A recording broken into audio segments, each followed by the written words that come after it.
Muy buenas tardes, profesor.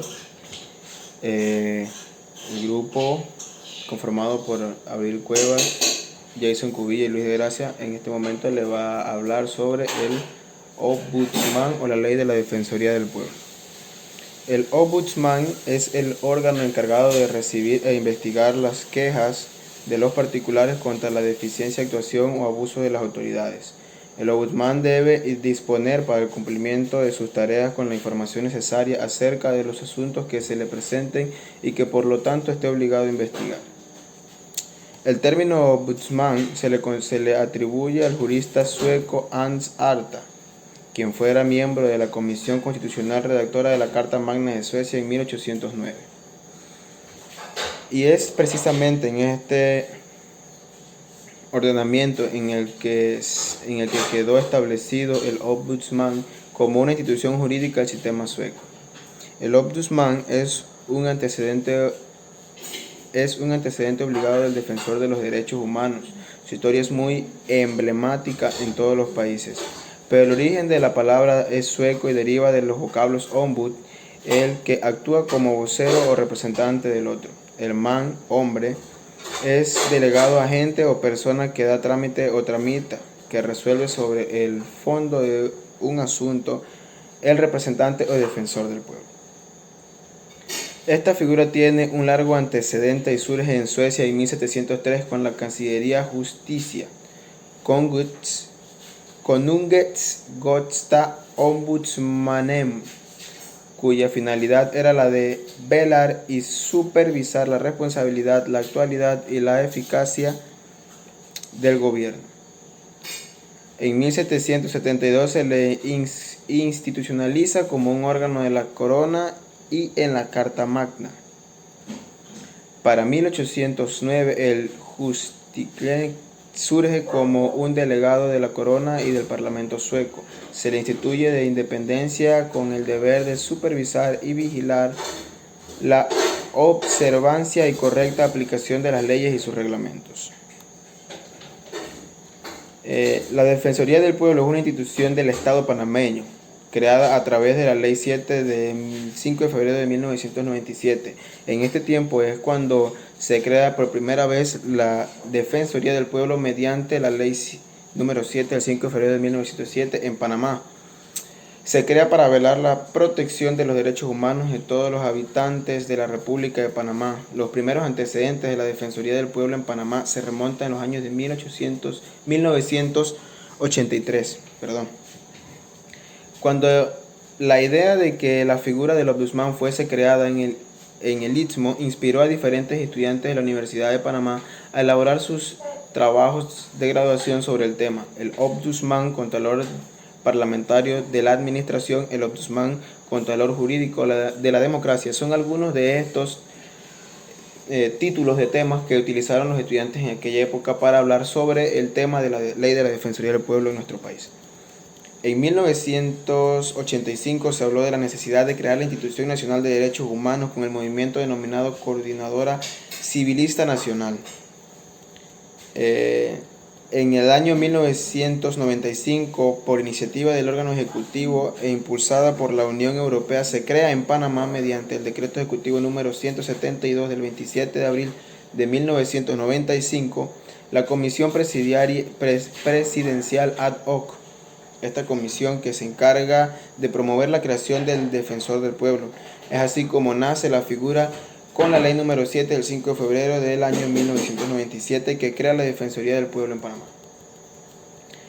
El artículo 16 asigna la función administrativa a la Asamblea Nacional para elegir entre otros funcionarios del Defensor del Pueblo, lo que define la naturaleza parlamentaria de la figura, y el artículo 304 a propósito de la obligación de presentar su declaración jurada en el estado patrimonial tanto al inicio como al final del mandato. El primer defensor del pueblo de Panamá fue el doctor Ítalo Antinori Bolaños, que fue elegido el 27 de junio de 1997 por la mayoría absoluta de votos. 42 de los 71 votos de la asamblea de aquella época votó a favor de el doctor Ítalo Antinori, actual doctor en Derecho Constitucional panameño. Este contó con votos de legisladores de gobierno y de oposición. Ítalo Antinori, nacido y criado en el pueblo de Tolé, Chiriquí, es el que recibe este cargo por primera vez. Voy a decir algunas diferencias y similitudes de la Defensoría del Pueblo de la República de Panamá con la Defensoría del Pueblo de Holanda o el Ombudsman de Holanda. Las similitudes son que ambos textos legales están bien estructurados y hacen una completa explicación de diferentes e importantes puntos como el nombramiento del Ombudsman o defensor, su oficina y su personal, el procedimiento de investigación, el informe anual y sus funciones y competencias. La diferencia es que la figura del Ombudsman Nacional de Holanda tiene su espacio en la Constitución de Holanda, secreción 78A. Del Defensor de la República de Panamá no está en la Constitución Política de la República de Panamá del 72, sino es una ley que fue creada a la figura. Buenas tardes. Voy a hablar de la actualización de la Defensoría del Pueblo y voy a comenzar hablando de los retos actuales que ha tenido la Defensoría del Pueblo. No dejaba escapar el equipo de terreno de los eventos de vulneración de derechos en los lugares más apartados, y es por ello que fue necesario crear un sistema de información y de georreferenciación de desplazamiento.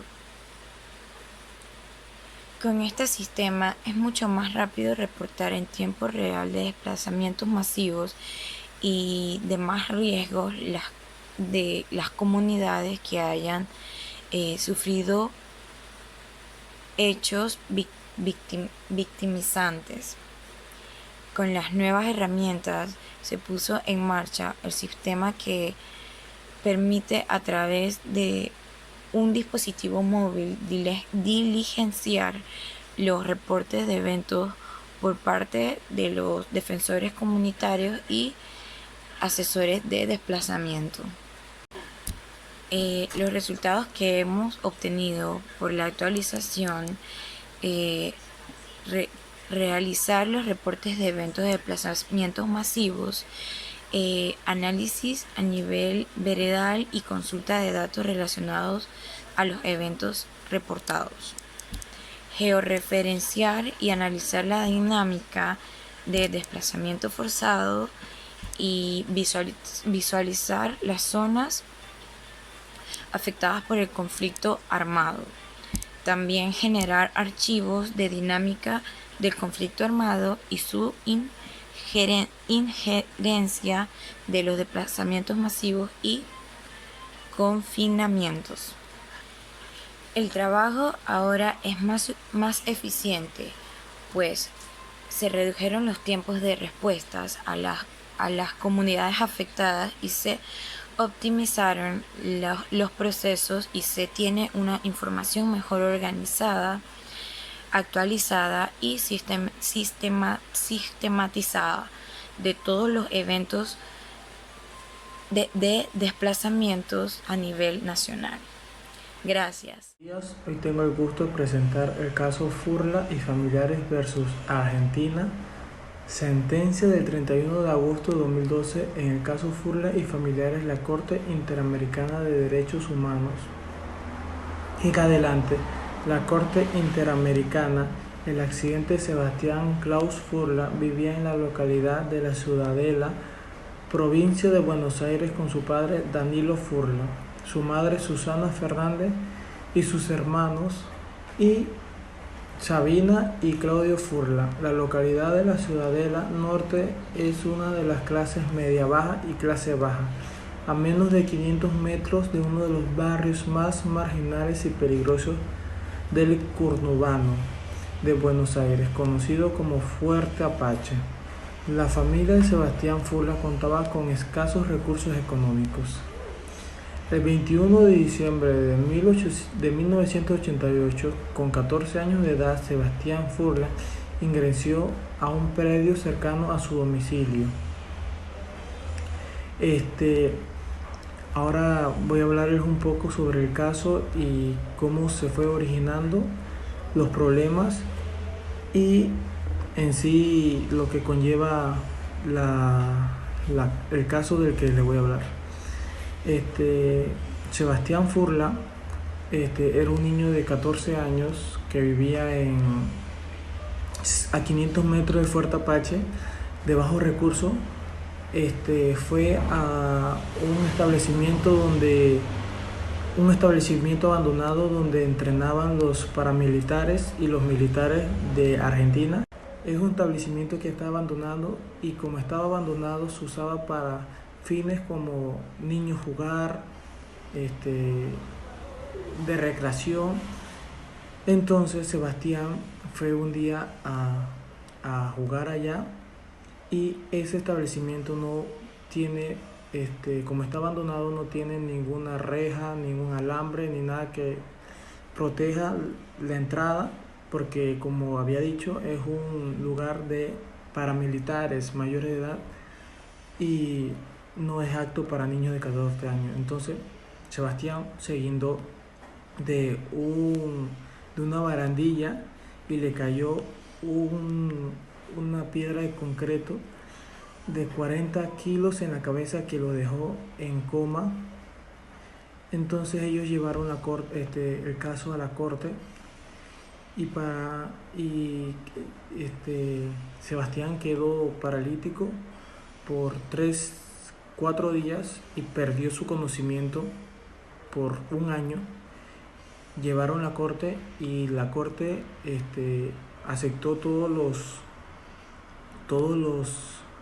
las demandas que habían puesto la familia de Sebastián y se pudo llegar a un acuerdo y el Estado se demostró culpable porque no habían tenido las precauciones ante el peligro que podía regir haber dejado ese establecimiento abandonado.